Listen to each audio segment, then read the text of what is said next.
Welcome to Phil and H Travel. Is it worth it? I want you to imagine that you've just endured this incredibly grueling multi-leg travel day. Oh, we have all been there. Right. You navigated the chaos of your departure airport, you survived a cramped overnight flight to Athens, and finally you dragged your luggage onto a packed ferry across the Aegean Sea. And you are just completely exhausted. Completely. But you're ready for that dream Mediterranean vacation, right? You get to your hotel in Mykonos or Santorini, you haven't even unpacked yet, and the receptionist just slides this mandatory bill across the desk, 140 euros for a one-week stay. Which is it's brutal. Just for the privilege of existing on the island, not for room service, not a spa treatment. That is a flat 20 euro per night tourist tax you have to pay before they even hand you the room key. It's a staggering psychological blow to start a vacation with. And honestly, it represents this massive, tectonic shift in the reality of European travel for 2026. We are witnessing an absolute market disruption happening in real time across one of the most popular tourist regions on Earth. Yeah, it's wild. Because that 20 euro nightly baseline tax is completely upending how people budget for the Mediterranean. And it's sending shockwaves across the entire region. Think about the ripple effect here. When you suddenly price out an enormous segment of travelers. You're a budget traveler? Exactly. Or people who simply refuse to pay a premium just to sleep, or families who suddenly see their baseline budget explode. They don't just stay home. No, they scramble. They pull out the maps, they look at the ferry routes, and they hunt for alternatives. Which really brings us to the eye of this current travel storm.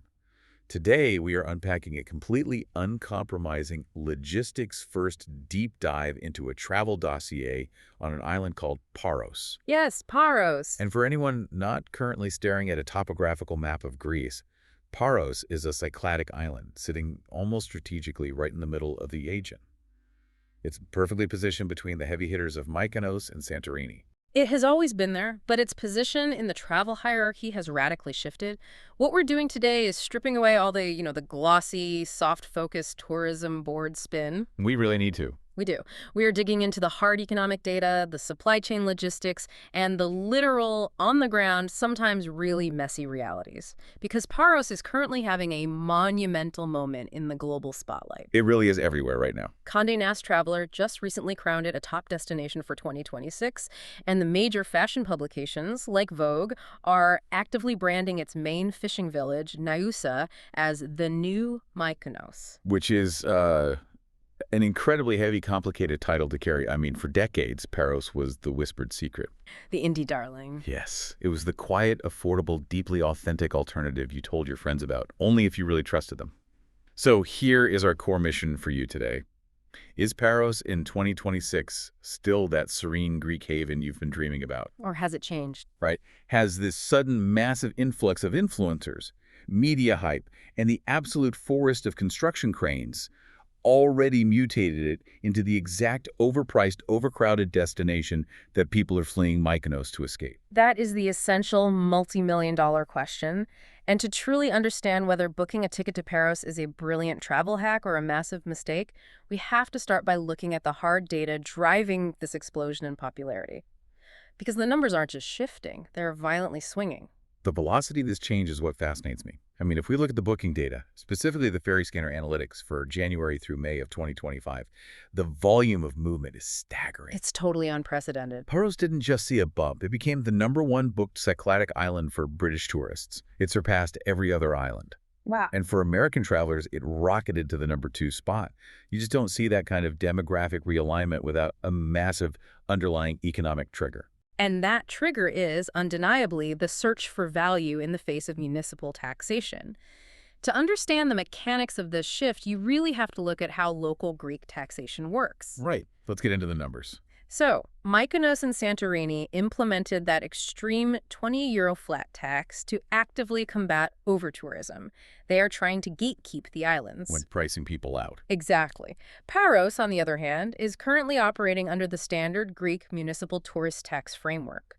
Depending on the official star rating of your accommodation, that tax ranges from a mere 50 cents to a maximum of 4 euros a night. Let's do the math on that, because it is the starkest contrast imaginable. A family staying 7 nights in a top-tier hotel in Paros pays a maximum of 28 euros in taxes. Right.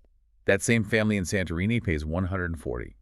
I don't care how much money you make, nobody likes feeling extorted at the check-in desk. But it's not just the tax, is it? The actual baseline room rates are presenting a massive arbitrage opportunity. Precisely. The tax is the headline, but the room rate is the actual substance. If we analyze the mid-range accommodation sector, let's define that as a clean, well-reviewed, family-run studio apartment in Parakia. That's the main port town on Paros, right? Yes, you are looking at an average cost of 70 to 120 euros a night during the peak summer season. Now, take that exact same square footage, the same quality of mattress, the same basic amenities, and drop it into Mykonos town. Wow. The algorithm immediately adjusts that price to 250 to 400 euros a night. Wait, so I'm paying a premium of nearly 300 euros a night just for the geographical coordinates? Basically, yes. You are keeping your mid-range accommodation costs roughly 40 to 60% cheaper by choosing the island right next door. That is the financial reality drawing the crowds. However, there's a very sharp double-edged sword swinging toward Paros right now. That pricing gift has a definitive expiration date. It really does. Honestly, looking at the trajectory here, Paros sounds exactly like an indie band that just signed a massive, multi-million-dollar record deal. Oh, that's a great way to put it. Right. Like, for years, they were playing the small, intimate clubs. They were the secret favorite of the people who really understood the local music scene.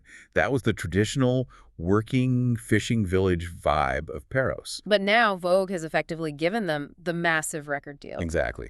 They are suddenly playing stadiums. It's undeniably great for their exposure, and it injects capital into the local economy.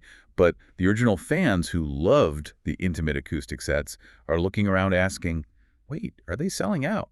That analogy maps perfectly onto the economic and cultural friction happening on the island right now, because you cannot simply overlay a luxury influencer-driven economy onto a traditional working agricultural and maritime village without something fracturing. Someone's got to give. Exactly. And when an island sells out, the consequences aren't merely cultural or aesthetic, they are profoundly geological and environmental. I really want to dig into that geological aspect, because the physical landscape of the island is fundamentally changing. The historical data points to research from Cretan Arsenis, an incredibly vocal Greek environmentalist and former member of the European Parliament. Yes, his reports are alarming. He brought forward a statistic that honestly stopped me in my tracks. Paros has topped the entire Cyclades in new building permits for 5 consecutive years. They are physically building at a faster rate than Mykonos and Santorini combined. The scale of the construction is difficult to comprehend until you actually see the cranes dotting the horizon. They are pouring concrete for sprawling luxury villas, expansive boutique hotels, new access roads, and literally thousands of infinity pools. But the true tragedy isn't just what is being built, it's what is being systematically destroyed to make room for it. Right. To secure these massive footprints on steep hillsides, developers are bulldozing the island's ancient dry stone terraces.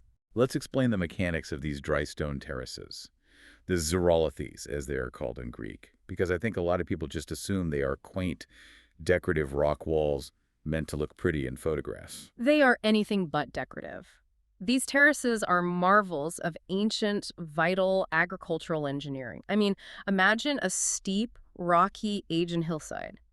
For centuries, local farmers have gathered the loose local stone and built these stepped walls entirely without mortar or cement. They fit the stones together like a massive, intricate puzzle. Exactly. And the purpose of this architecture is hydroengineering. Right, because the Cyclades are notoriously arid. When the rain finally does come, it doesn't just drizzle. It comes down in torrential winter downpours. Yes.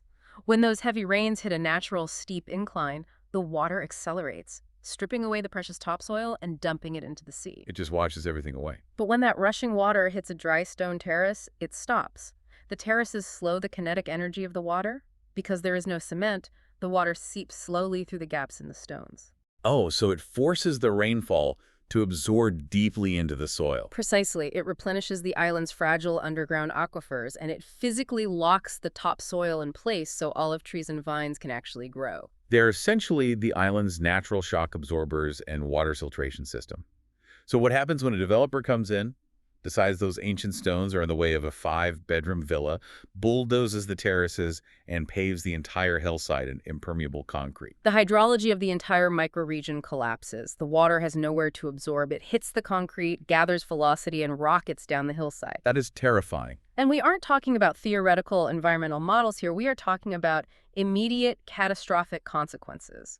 The data highlights a severe storm that hit Paros in early 2025. I read about this. Because massive swaths of these natural drainage systems had been eradicated by unchecked construction, the island experienced devastating flash floods.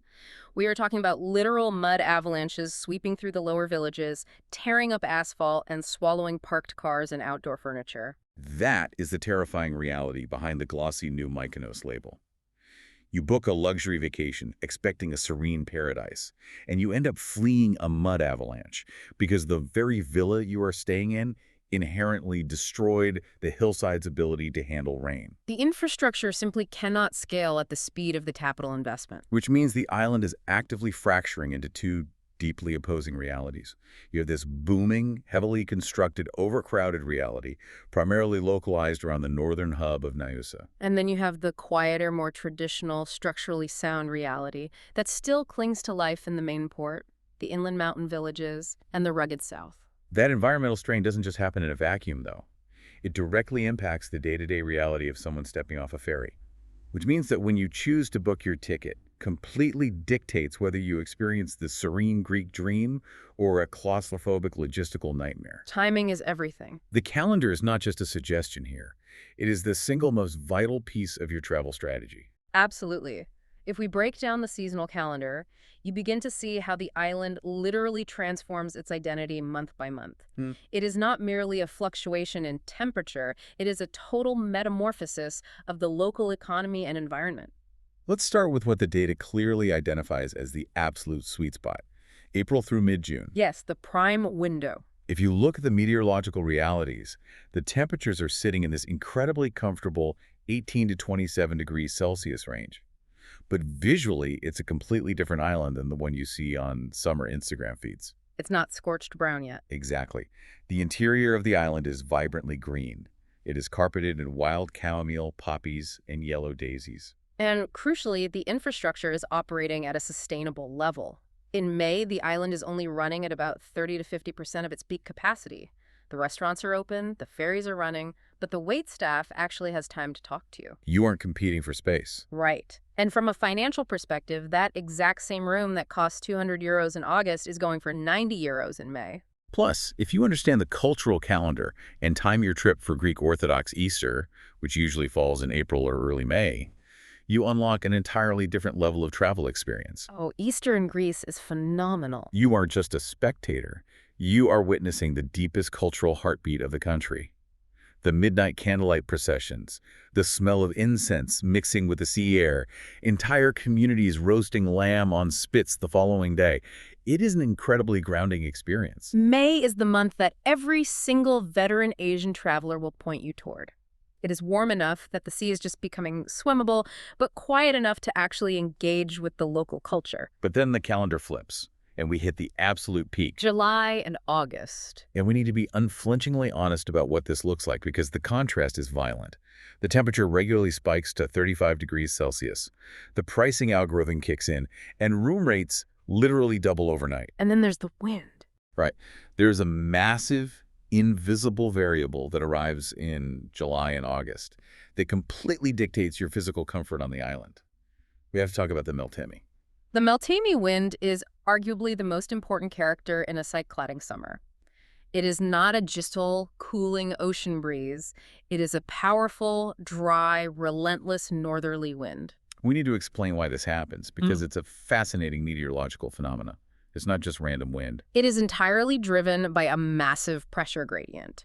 During the peak summer months, a high-pressure system parks itself over the Balkans and Central Europe. Okay. And simultaneously, a massive low-pressure thermal trough develops over the eastern Mediterranean and the Anatolian Plateau. The atmosphere is constantly trying to find equilibrium, so massive amounts of air rush from the high-pressure zone down into the low-pressure zone. So it's literally just air rushing down to fill a void. Exactly, and that rushing corridor of air funnels straight down the Aegean Sea, accelerating as it squeezes between the islands. That is the Meltemi. And it blows consistently, sometimes for 5, 6, or 7 days without stopping, often reaching near gale force speeds. So what does a pressure gradient over the Balkans mean for your Tuesday beach day on Paros? Well, it creates a stark geographical divide. If you are an adrenaline junkie, a windsurfer, or a kite surfer, the Meltemi is the reason you book the ticket. Because it hits the East Coast hard. Yes, it hits the exposed eastern coast of Paros, specifically a massive stretch of sand called Golden Beach with incredible sustained force. It turns that side of the island into a literal one-class venue for wind sports. I read the Professional Windsurfers Association actually holds World Cup events there because the conditions are that reliable and that intense. They do. Yeah. And this is a massive, but what if you were a family with a toddler and you just want a calm, relaxing day building sandcastles by the water? Then the Meltemi is your worst enemy. Absolutely. If you go to a north or east-facing beach during a strong Meltemi, the sand is literally whipped up into the air, acting like a painful, full-body exfoliation you never asked for. Ugh, that sounds awful. It is. The water becomes incredibly choppy and dangerous for poor swimmers, and the constant deafening roar of the wind in your ears creates this low-level psychological fatigue. It makes a casual beach day physically miserable. Which triggers a massive logistical domino effect. Because the moment the Meltemi starts howling, every single tourist who isn't strapped to a windsurf board abandons the northern and eastern beaches and flees to the sheltered coves on the southern edge of the island. Exactly. You suddenly have the population of the entire island trying to cram onto a handful of small, wind-protected beaches like Faragas or Aliki. It concentrates the crowds to an unbearable density. And speaking of density, I want to address the sheer volume of humanity in Naoussa during August. You mentioned Vogue describing the village as chilled. Does that hold up when the peak season hits? It completely evaporates. The physical geometry of Naoussa's old harbor was designed centuries ago to shield small wooden fishing boats from winter storms. It is a labyrinth of incredibly narrow, marble-paved alleys. Right, it wasn't built for mass tourism. Fundamentally not. It was not architecturally designed to hold 5,000 tourists simultaneously trying to find a cocktail at sunset. So the reality is 30 to 45-minute wait times just to secure a basic table for dinner. After 8 p.m., the picturesque old harbor effectively devolves into a standing-room-only, shoulder-to-shoulder pedestrian traffic jam. You are shuffling along elbow to elbow, trying not to trip on the uneven stone. It is the absolute antithesis of the relaxed, slow-paced, Greek island fantasy. Which is why understanding the authentic cultural touchstones that exist in parallel to this chaos is so important. If you look past the velvet ropes, the true island culture is still fighting to survive. And a perfect example of that is the July Fish Festival in Naoussa. I am obsessed with the history of this event. It wasn't dreamed up by some corporate tourism marketing board in the 2000s. It was actually started in the 1970s by the local fishermen themselves. They wanted to celebrate the feast of St. Paraskevi. Yes. It is a massive, authentic street party where the locals grill unbelievable amounts of fresh mackerel and sardines right on the docks. They pour local wine from massive barrels, and there's traditional island music playing late into the night. And then, pivoting to August, you have the Feast of the Assumption of the Virgin Mary on the 15th. This is arguably the most important religious holiday in Greece outside of Easter. And on Paros, the epicenter of this is the Panagi Ekatantapiliani, the Church of 100 Doors. Yes, located right in the main port of Parakia. We have to talk about this church because the architecture and history are just mind-blowing. It dates back to the 4th century. The legend says it was founded by St. Helen, the mother of the Roman Emperor Constantine, when she stopped on Paros during her pilgrimage to the Holy Land. It is one of the best preserved, most significant Paleo-Christian monuments in the entire Mediterranean. And on August 15th, Orthodox pilgrims travel from all over the country to attend the services there. It culminates in a massive, vibrant festival across the entire port town.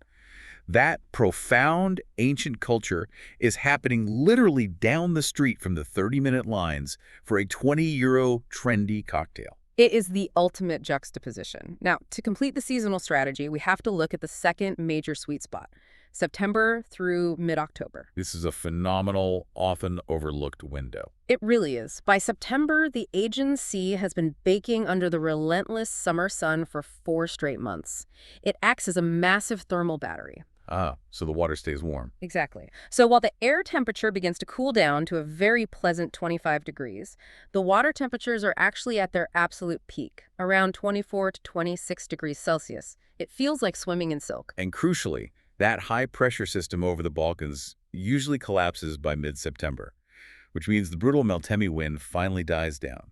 The crowds thin out by a massive 50 to 60%, and the hotel pricing algorithm drops the rates right back down to earth. But there is a hard stop to this strategy. If you try to push your luck into late October or consider a winter trip between November and March, you need to understand that the island effectively ceases to function as a tourist destination. Right. It's not just quiet, it's dormant. Naoussa literally becomes a ghost town. The boutique hotels board up their windows, the restaurants drain their fryers and lock their doors, and the ferry schedules drop from a dozen a day to maybe one single boat.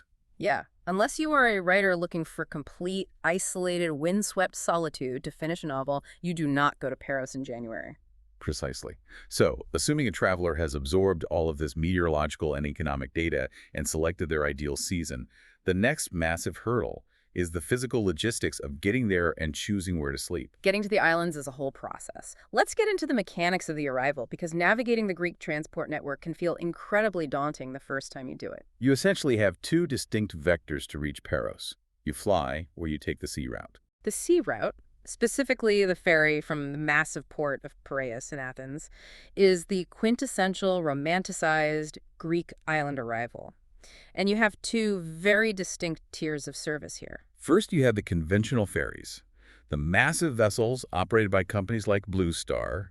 These are behemoths. They carry hundreds of cars and thousands of passengers. And the journey from Athens takes about 4 hours. It is the economical choice.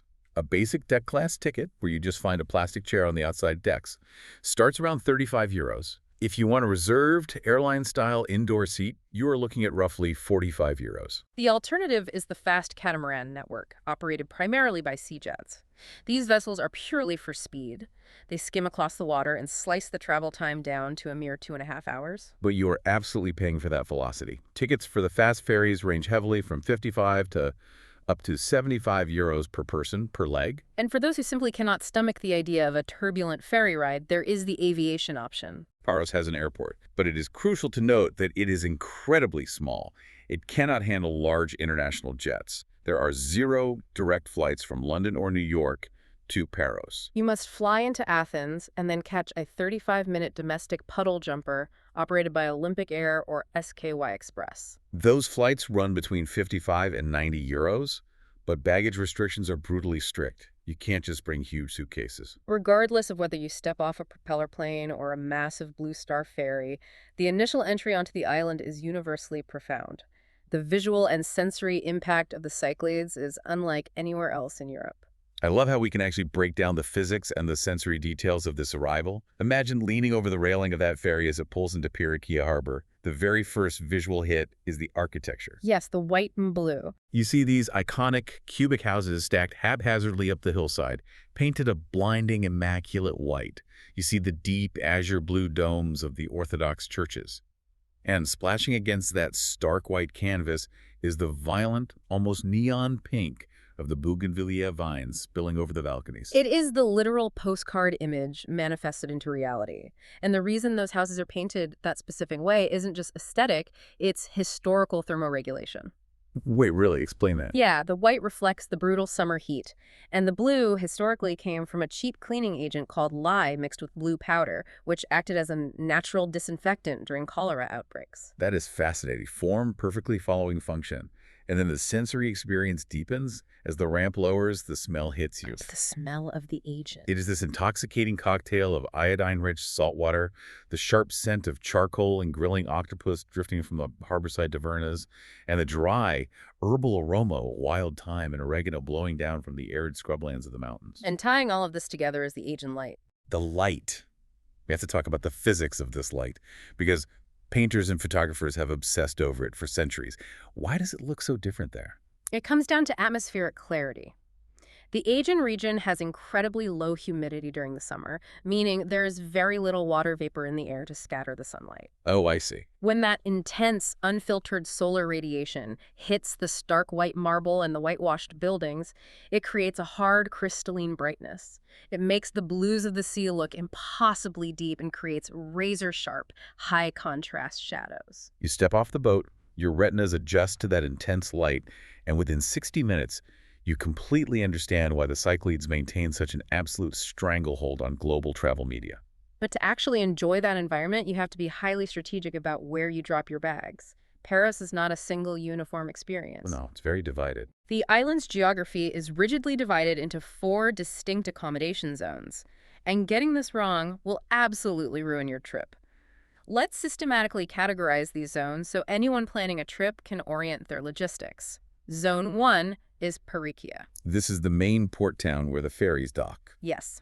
It is bustling, heavily trafficked, and incredibly functional. It possesses the highest density of budget and solid mid-range accommodation options. So if you are a first-time visitor, a budget-conscious traveler, or someone whose itinerary relies heavily on catching early morning ferries to island hop, Paros is your tactical base camp. Exactly. You might look at a place like Hotel Levadia, which offers tremendous mid-range value, frequently hovering right around €70 a night. Okay, then we move to Zone 2, which is Naoussa up on the northern coast. This is the boutique upmarket hub. This is ground zero for all that luxury investment capital and the Vogue magazine hype. And you will aggressively pay for the privilege of existing in that zip code. Simply by choosing a hotel in Naoussa, you are accepting a built-in 30 to 50% price premium over an identical room in Paros. So if you want high-end design and proximity to the influencer nightlife, this is it. You are looking at properties like Perilio, a stunning, minimalist luxury hotel where rooms easily command €400 or more per night. It sets the architectural benchmark for modern Cycladic luxury.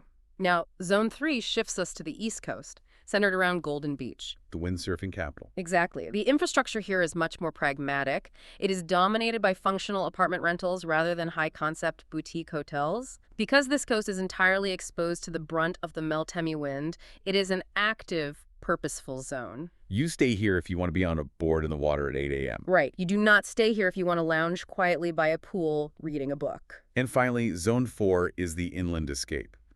Lefkes. This is utterly different from the rest of the island. It is a traditional, sprawling stone village set high up in a mountain amphitheater.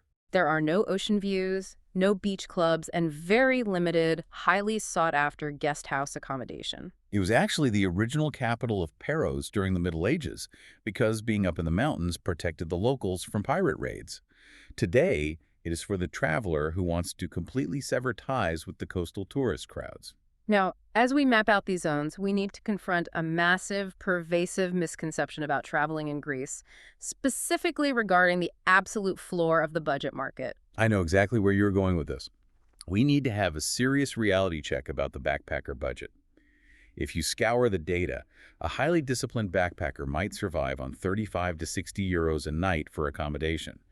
But I need to make this crystal clear. If your travel experience is based on backpacking through Southeast Asia or Central America, you must violently recalibrate your expectations before you land in Athens. It's just a different world. Explain the structural difference in the budget market.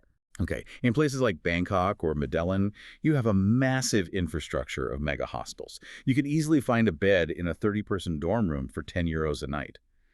Those mega hostels simply do not exist on Paros. You will not find a sub-30 € dorm bed anywhere on the island. And there are rigid economic and regulatory reasons for that.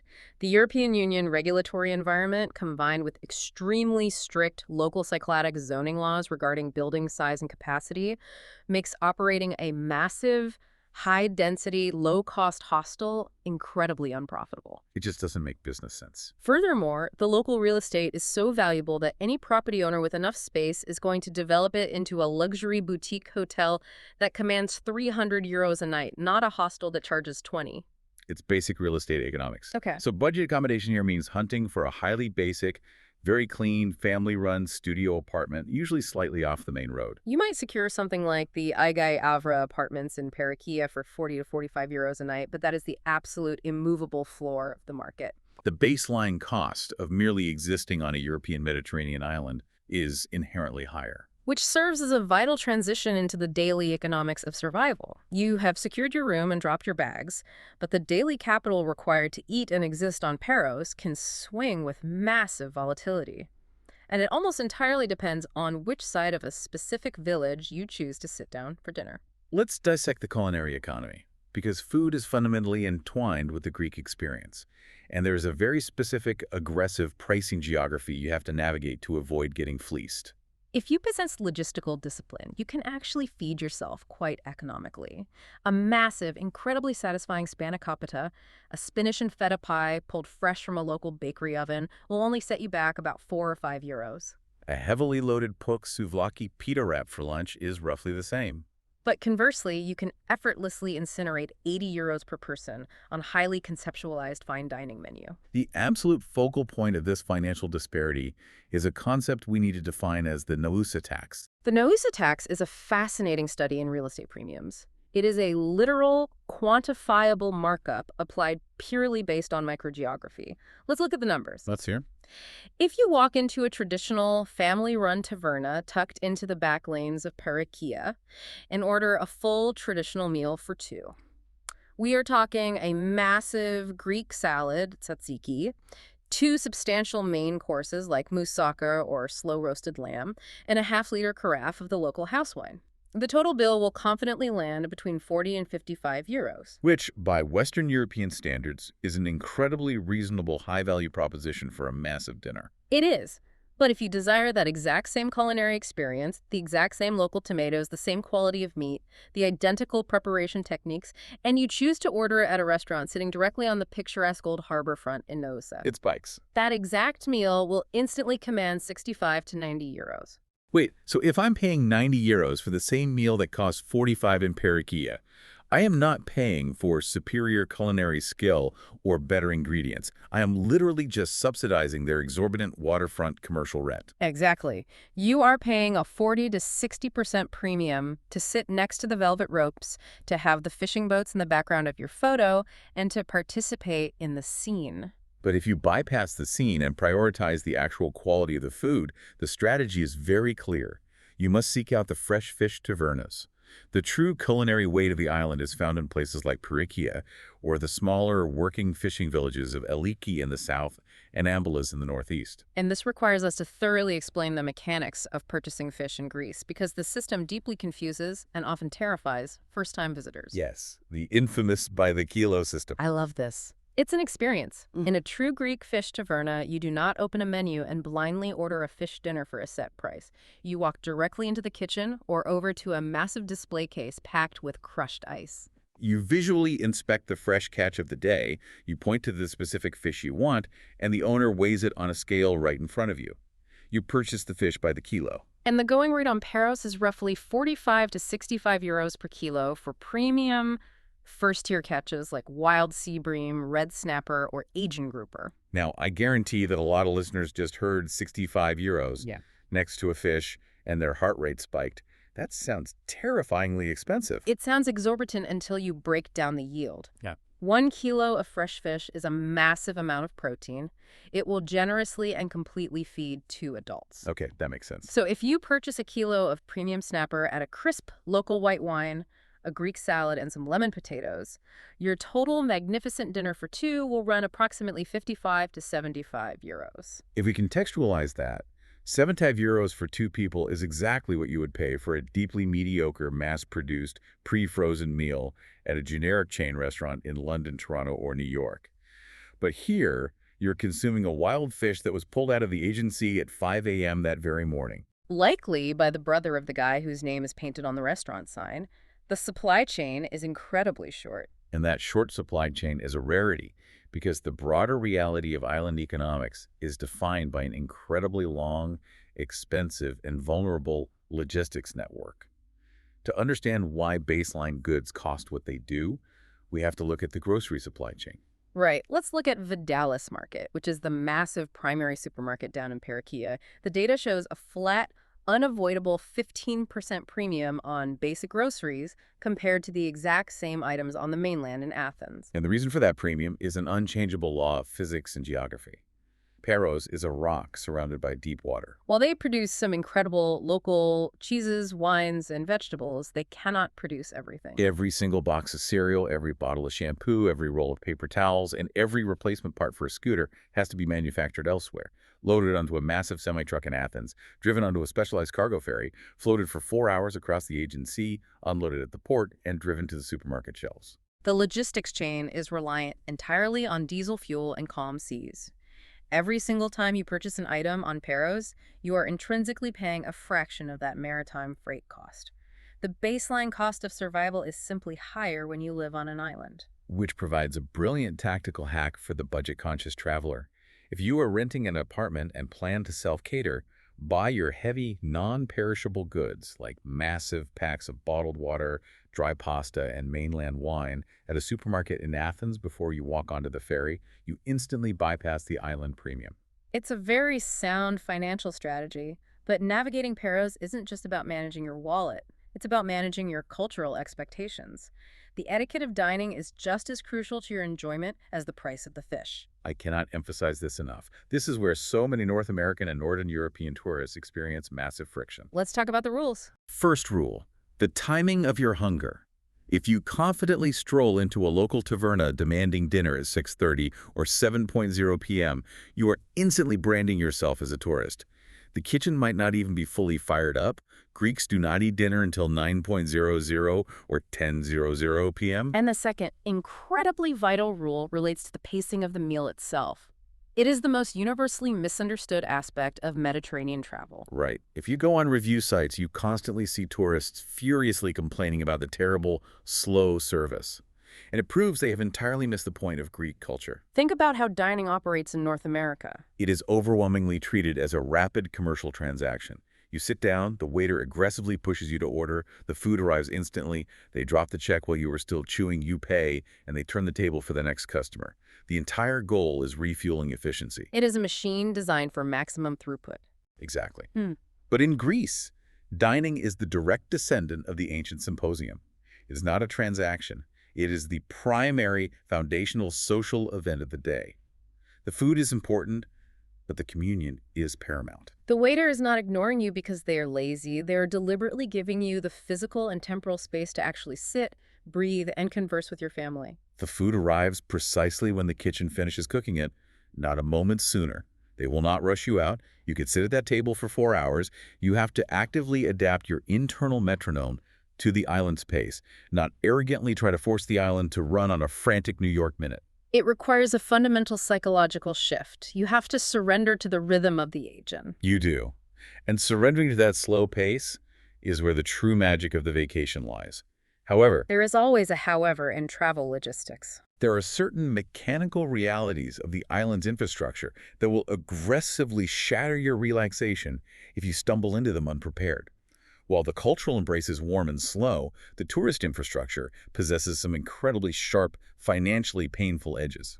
Which necessitates a thorough briefing on the 3 primary tourist traps operating on the island right now. Forewarned is forearmed. And explicitly outline these 3 specific financial and logistical ambushes that are actively waiting to trap unprepared travelers. Let's begin with trap number 1, the ferry crunch.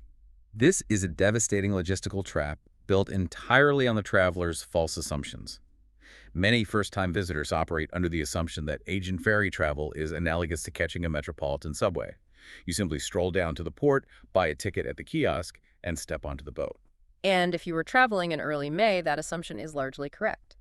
But if you apply that logic in July and August, it will completely destroy the end of your vacation. Break down the mechanics of why this bottleneck happens. So during the summer peak, the high-speed catamarans moving from Athens to Paros, and critically, the routes returning from Paros back to Athens, regularly hit absolute maximum capacity and sell out 10 to 14 days in advance. And this bottleneck is intensely exacerbated on Fridays and Sundays. Wait, why specifically Fridays and Sunday? Because you aren't just competing with international tourists, you are competing with millions of Athenians who flee the brutal heat of the concrete city on Friday afternoon to spend the weekend on the islands and then all rush back on Sunday evening to return to work. So picture the nightmare scenario. A traveler rolls up to the Parakia port at 10 a.m. on a Sunday in August. confidently expecting to buy a fast ferry ticket back to Athens so they can catch their 6 p.m. international flight home to London or New York. What happens? They walk up to the ticket window, and the agent shakes their head. Every single boat is sold out. They do not get on a ferry. They are literally physically stranded on the island. The absolute best-case scenario is that they somehow secure a ticket on the slow 4-hour conventional ferry, assuming that massive vessel isn't sold out as well, and they end up missing their incredibly expensive international flight anyway. That is a panic-inducing travel failure. So the logistical fix is non-negotiable. You must treat the ferry exactly like an airline flight. Book your Athens to Paros and Paros to Athens legs a minimum of 14 days in advance. Download the ferry company's app, generate a digital boarding pass, and lock the itinerary in stone. Precisely. Now, trap number 2 is arguably more insidious because it occurs after you have already successfully arrived and begun enjoying yourself. Ah, the scooter damage scam. This one infuriates me because it preys specifically on the traveler's desire for exploration and independence. Walk us through the anatomy of this scam. Okay, you want to explore the island, so you walk into one of the dozens of rental shops lined up along the bustling Perikia waterfront. You rent a 50cc scooter or a small ATV. The price seems great, maybe 25 to 35 euros a day. The paperwork process is incredibly rushed, and crucially, the basic contract actively excludes comprehensive insurance. You hop on the bike, you have an incredible 3 days exploring hidden beaches, and then you bring it back to the shop. And that is when the trap is sprung. Right. The shop owner, who was smiling 3 days ago, suddenly drops to his knees and begins inspecting the scooter with the intensity of a forensic investigator. He points to a deep scratch on the exhaust pipe, a dent in the plastic fairing, or a gouge in the tire. Damage that was absolutely 100% there before you ever touched the keys. But because you failed to document the baseline condition of the vehicle, he aggressively demands 100 to 400 euros in cash to repair the damage. And we have to analyze the psychological leverage the shop owner possesses in that exact moment. They know exactly when you are returning the scooter, usually 2 hours or even 30 minutes before you are scheduled to board your departing ferry. Exactly. You are standing there in a panic. You are watching the clock tick down. You do not have the time to stand there and argue. And you certainly don't have the time to call the local tourist police and file a report, because if you do, you will miss your boat. You have zero proof, so you succumb to the extortion. You hand over 300 euros just to make the problem go away so you can run to the port. So what is the unassailable, actionable defense against this? Time-stamped, incontrovertible digital evidence. Before you ever put the key in the ignition, before you even hand over your credit card, you take out your smartphone. You record a slow, continuous 4K video documenting every single square inch of that vehicle. The wheels, the undercarriage, the mirrors, the exhaust. Ensure that the rental shop sign and the owner are visible in the background of the video. Then you immediately email that video file to yourself so it generates an unalterable third-party timestamp. It creates a bulletproof paper trail. If they attempt the scam, you simply pull up the video. Exactly. Though honestly, an even better strategy is to just research and rent from a highly rated, reputable agency that explicitly includes full coverage insurance. Even if their daily rate is 5 or 10 euros higher, you are paying for immunity from the scam. Which logically leads us to trap number 3, the sunbed price shock. The hidden, exorbitant cost of merely sitting down. This trap is heavily concentrated around the upmarket Naoussa area, specifically at highly photographed beaches like Kolymbithres. The mechanism of this trap relies entirely on a lack of upfront transparency. These beaches are dominated by private concessionaires who line the sand with hundreds of luxurious sunbeds and thick umbrellas. They present them as a standard set, 2 plush beds and a shade umbrella. But they deliberately and strategically refuse to display the pricing anywhere visible to the public. You walk up, the beds look inviting, you assume it's going to be a reasonable standard Greek fee, maybe 10 euros. You sit down, you order an iced coffee, you read your book for 3 hours, and when you finally stand up to leave, the attendant hands you a bill for 30 or 40 euros just for the temporary rental of the chairs. And while 40 euros is admittedly cheaper than the astronomical 80 to 100 euros you might be extorted for on Mykonos, the deliberate lack of transparency creates a visceral feeling of being ambushed. If a couple falls victim to this trap at a different organized beach 3 days in a row, they have suddenly incinerated over 120 euros of their travel budget just for the privilege of sitting near the water. The defense mechanism is incredibly simple. Do not sit down until a price is verbally agreed upon. always ask before your towel touches the cushion. However, the ultimate defense is bypassing the concessionaire system entirely. Under Greek federal law, the public always maintains the right of free access to the coastline. You can legally lay your towel directly on the sand for absolutely free on any beach on the island. Although, as the logistical data points out, the concessionaires deliberately monopolize the premium real estate. They occupy the softest sand, the flattest ground, and the areas protected by natural shade, intentionally making the free, unorganized sections of the beach feel like a rocky, secondary experience. Which is exactly why the true travel strategy is to seek out the naturally unorganized, entirely free beaches. The dossier heavily recommends Kolymbithres Beach on the eastern coast. I read about this. It's a fascinating geological anomaly. It is completely unorganized. No sunbeds, no bars. But it is backed by massive cliffs composed of natural smectite clay. You literally wade into the water, wet the clay, and paint your entire body with a free, mineral-rich mud mask.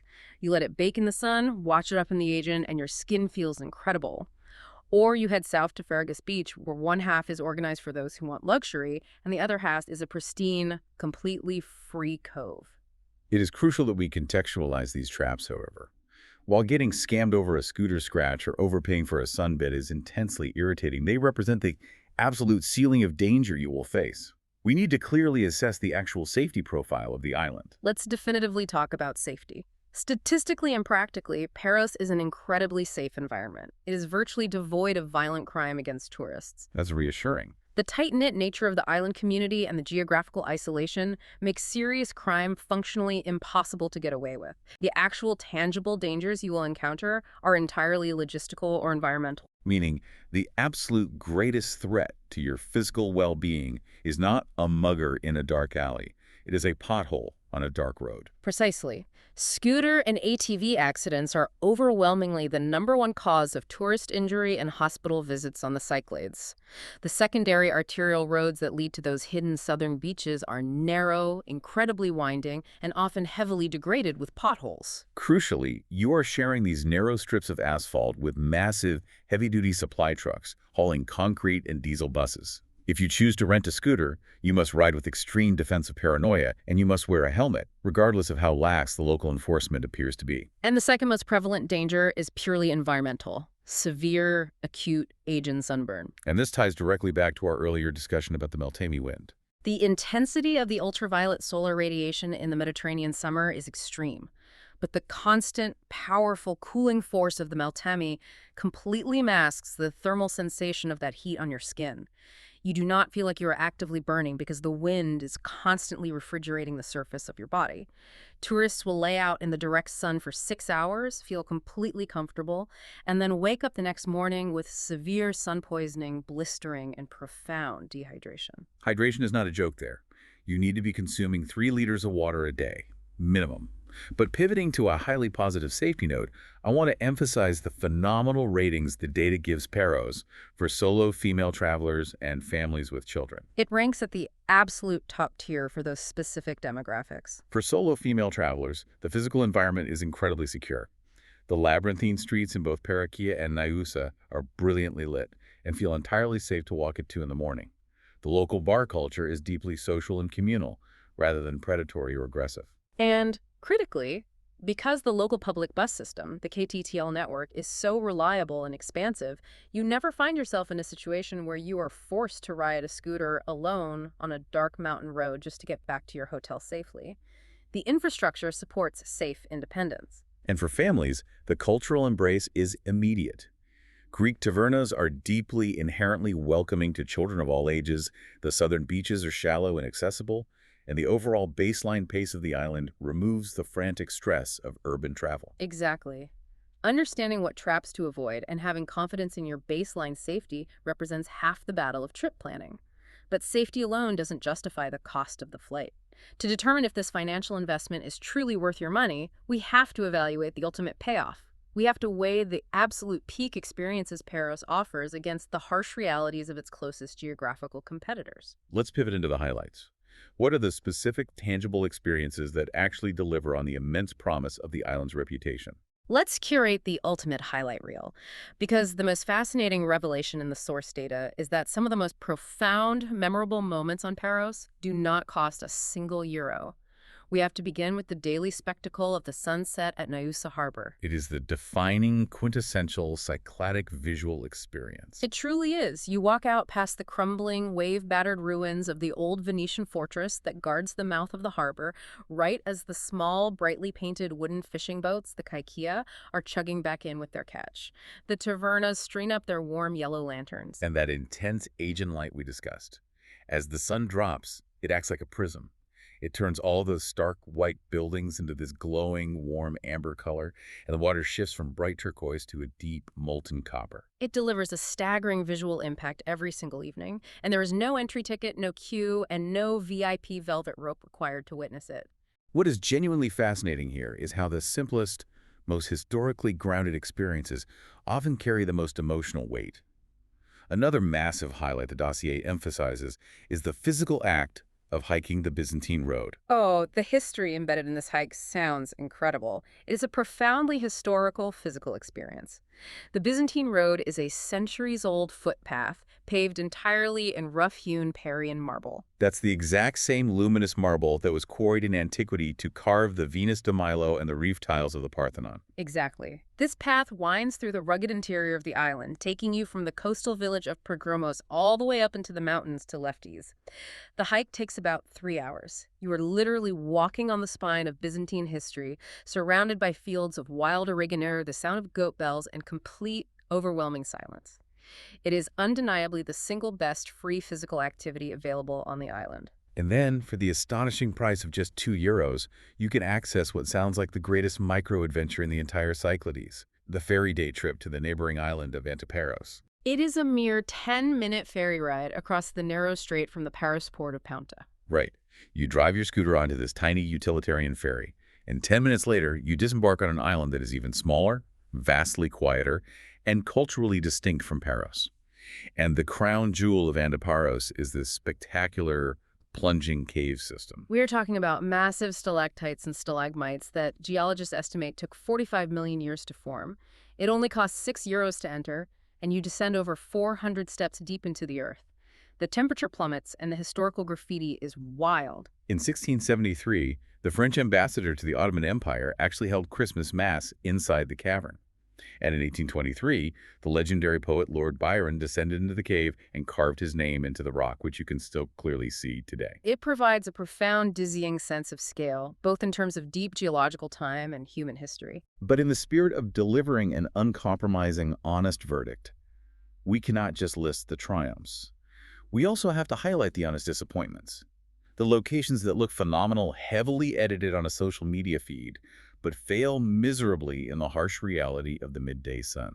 The prime, most glaring example in the data is Kolymbithres Beach during the month of August. We previously discussed the financial shock of the sunbed trap there, but the physical environment itself becomes a massive letdown when the peak season hits. The geology of the beach is genuinely unique. It is composed of these massive, smooth, granite rock formations that have been sculpted by wind and water for millennia. It looks almost lunar, like landscape from another planet. But the critical flaw is that the actual usable sandy beach area wedged between these massive rocks is incredibly small. So when you mathematically attempt to pack thousands of peak season tourists into a geographical space designed for a few hundred, the environment becomes unbearable. The tactical advice here is definitive. Drive to Kolymbithres early in the morning. Marvel at the geological formations. Take your photograph, swim around the rocks for 20 minutes, and then immediately leave.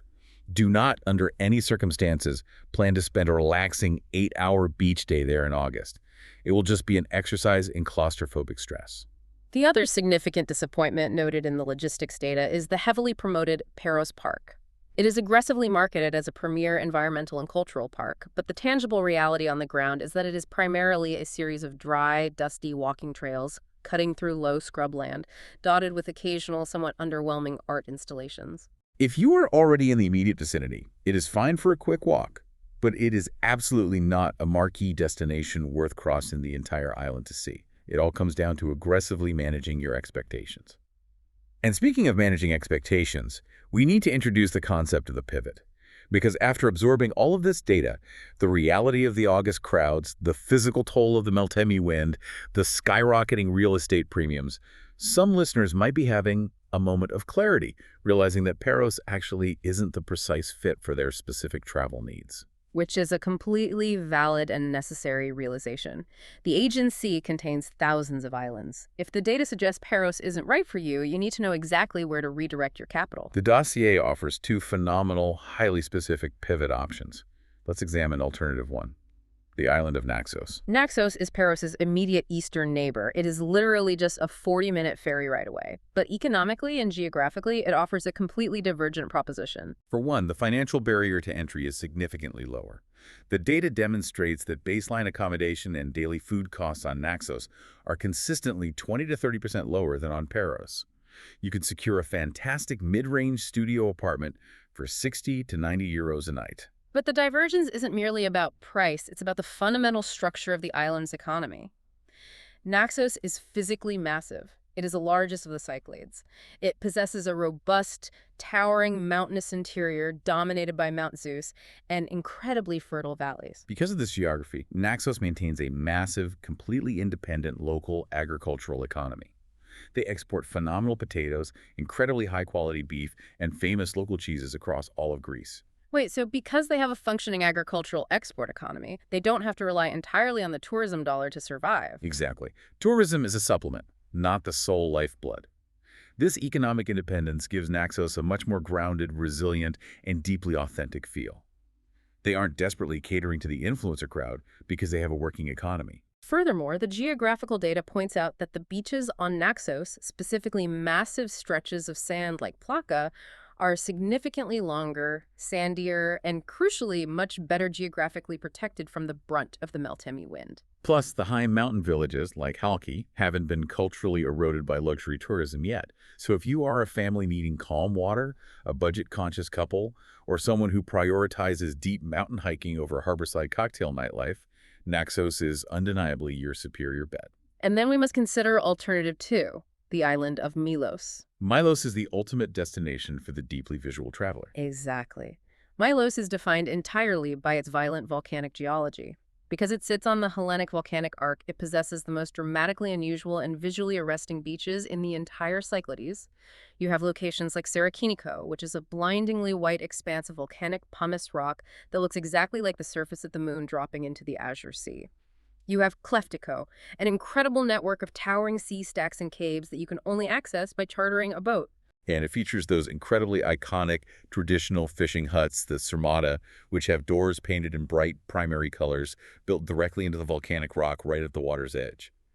Now, Milos is slightly cheaper than Paros, but because of its location further west in the Aegean, it is less developed and requires a longer, slightly more complex ferry journey from Athens. So who specifically does the Milos pivot suit best? It is the ultimate playground for landscape photographers, couples seeking dramatic, romantic isolation over bustling nightlife, and anyone who desires the rawest, most geologically striking form of cycladic beauty. This comprehensive analysis brings us to the ultimate synthesis. We have meticulously dissected the tax structures, the meteorological realities of the wind, the logistical traps, the culinary economics, and the viable alternatives. It is time to deliver the final, definitive verdict matrix for the listener, breaking down exactly who should book a ticket. Let's run the specific traveler profile straight from the dossier. Profile 1. The budget backpackers. Is Paros a viable option? The verdict is a highly conditional, incredibly cautious yes. Paros is absolutely not Southeast Asia. The floor of the market dictates it will cost you a bare minimum of 57 euros a day just to survive. However, if you possess the discipline to visit strictly in the shoulder seasons of May or late September, if you sustain yourself on Bakery Spanakopita, if you utilize the free public beaches like Kolymbithres, and if you completely bypass the overpriced Naoussa zone, it remains the most accessible entry point for true cycladic charm. Right. But in July or August? Yeah. Absolutely, definitively not. Understood. Profile 2, the Midrange Couple. For the mid-range couple, this is a massive, unconditional yes. This specific demographic is where Paros violently flexes its strongest value proposition. For a budget of approximately 130 euros per person per day, a couple can secure a stunning boutique hotel room, rent a scooter for exploration, and eat phenomenal fresh fish dinners. Because Mykonos and Santorini are currently punishing this exact demographic with that new 20 euro nightly tax, Paros is the undisputed, undeniable king of the mid-range market in 2026. Excellent. Profile 3. Families with young children. The verdict is yes, but with one massive non-negotiable caveat. Paros is structurally excellent for families, the KTL buses are reliable, and the taverna culture is incredibly welcoming. But you must financially secure accommodation that includes a swimming pool. On the inevitable days when the Meltemi wind is howling at gale force, the beach will be a physically miserable experience for small children, and having that private pool will literally save your entire vacation from disaster. Profile 4. The high-end luxury travelers. Yes, but again, the expectations must be calibrated. If your definition of luxury is an isolated, private island, Maldives-style resort experience where you never interact with the public, you will not find that here. The luxury on Paros is deeply cultural, architectural, and gastronomic. You stay in a meticulously designed, minimalist hotel, you charter a private sailboat to explore hidden coves, and you eat world-class, locally sourced food. You will effortlessly spend 400 to 600 euros a night doing this, but crucially, that is still exactly half the price of an equivalent luxury experience on Mykonos. And finally, Profile 5. The digital nomads. The data points to a hard maybe. The technological and professional infrastructure is still incredibly thin. There are no dedicated high-speed co-working spaces. The island-wide internet grid can be highly volatile during peak usage, and the entire island effectively shuts down its economy from November to March. It only functions viably as a short-term, 1 to 2 month base during the specific shoulder seasons. Moving toward the close here, I want to pull all of this intense logistical data, all these financial warnings, and all these meteorological realities into a much broader, almost philosophical thought about what we are actually participating in when we travel in 2026. It is vital to occasionally step back from the spreadsheets and the booking algorithms to look at the macro philosophy of a destination's life cycle. Exactly. Because looking at all the evidence, Paros right now is standing perfectly balanced on a knife edge at a profound historical crossroads. If you strategically book your ticket in May or September, it still offers incredible financial value, staggering natural beauty, and a deeply real, authentic cultural charm. But if you blindly book a ticket in the first week of August, the island morphs into a congested, exorbitantly expensive, stressful replica of the exact islands that people are desperately trying to avoid. Geopolitically and economically, Paros is currently acting as the primary sponge, absorbing the refugees fleeing the Mykonos and Santorini price hikes. The travelers refusing to pay that €20 tax are landing directly on the docks of Parakia. But as we've seen with the skyrocketing building permits, the bulldozed ancient terraces, the terrifying mud avalanches, and the creeping inflation of the Naoussa tax, Paros' own delicate infrastructure is audibly groaning under the immense weight of being labeled the perfect alternative. Which leaves us with a lingering, almost uncomfortable paradox to mull over long after this deep dive ends. Right. If the very act of seeking out an authentic, quiet, affordable alternative inevitably brings the heavy construction cranes, the influencer marketing, the velvet ropes, and the premium prices, is there actually such a thing as a permanent travel haven left on Earth? Or are we all just constantly, desperately chasing the ghosts of beautiful destinations that only truly exist for a fleeting window in time before the secret inevitably gets out? That is the honest verdict from Phil and H.